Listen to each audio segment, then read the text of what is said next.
Origines et jeunesse. Le pape François est né Jorge Mario Bergoglio le 17 décembre 1936 à Buenos Aires, en Argentine. Il est l'aîné d'une fratrie de 5 enfants. Ses parents sont des immigrés italiens. Son père, Mario, était comptable pour les chemins de fer et sa mère, Regina, s'occupait du foyer. Durant sa jeunesse, Jorge est un garçon discret mais intelligent. Il aime le foot, supporter de San Lorenzo, la musique classique et même la danse. À l'adolescence, il travaille un peu, notamment comme technicien dans un laboratoire de chimie. À 21 ans, une grave infection pulmonaire le frappe et il perd une partie de son poumon. Cette épreuve marque profondément sa foi. L'appel religieux et le parcours jésuite. En 1958, il entre au séminaire de la Compagnie de Jésus, un ordre catholique connu pour son engagement intellectuel et social. Il fait ses études de philosophie, puis enseigne dans plusieurs collèges jésuites. Il est ordonné prêtre en 1969, puis devient provincial des Jésuites d'Argentine, leur chef national, en 1973, à seulement 36 ans.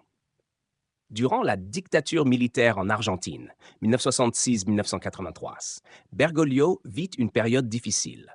Il est accusé d'avoir manqué de clarté dans sa défense de 2 prêtres persécutés, ce qui suscite des controverses, même si plusieurs enquêtes montreront ensuite qu'il a discrètement aidé des opposants à fuir le régime. Archevêque de Buenos Aires. En 1992, il devient évêque auxiliaire, puis archevêque de Buenos Aires en 1988. Là, il se fait remarquer pour son style de vie humble. Il refuse les voitures officielles, préfère le bus ou le métro, vit dans un petit appartement et cuisine lui-même. Il critique les inégalités sociales, défend les pauvres et se montre critique envers la corruption politique. En 2001, il est créé cardinal par le pape Jean-Paul II. Élection comme pape. Après la démission surprise du pape Benoît XVI en 2013, un conclave est convoqué. Le 13 mars 2013, à la surprise générale, Jorge Mario Bergoglio est élu 266e pape de l'Église catholique. Il prend le nom de François, une première dans l'histoire papale, en hommage à Saint François d'Assise, symbole de paix, d'humilité et d'amour des pauvres.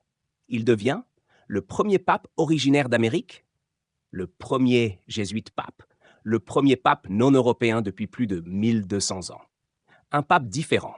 François bouleverse rapidement les codes. Il refuse de vivre dans les appartements pontificaux traditionnels et choisit une petite résidence au Vatican. Il arbore des vêtements simples, roule en voiture modeste et insiste sur la sobriété et la proximité avec les gens. Ses priorités sont la lutte contre la pauvreté, la protection de l'environnement, encyclique Laudato Si en 2015, le dialogue interreligieux, l'accueil des migrants et réfugiés, la réforme de l'Église, y compris la lutte contre les abus sexuels. Réforme et prise de position. François a convoqué plusieurs synodes, assemblées d'évêques, pour faire avancer des sujets délicats comme la place des femmes dans l'Église, l'accueil des divorcés remariés, les personnes LGBTQ+, et la décentralisation du pouvoir romain. Il s'exprime régulièrement sur les conflits mondiaux, les injustices économiques et appelle à la paix et à la fraternité. Une figure mondiale. Aujourd'hui, le pape François est une figure influente bien au-delà du monde catholique. Il est souvent salué pour son engagement éthique, sa parole claire et sa volonté de faire de l'Église un acteur de paix et de solidarité dans le monde. Malgré son âge et sa santé fragile, il continue ses voyages, ses discours et ses réformes avec une grande énergie et une foi profonde.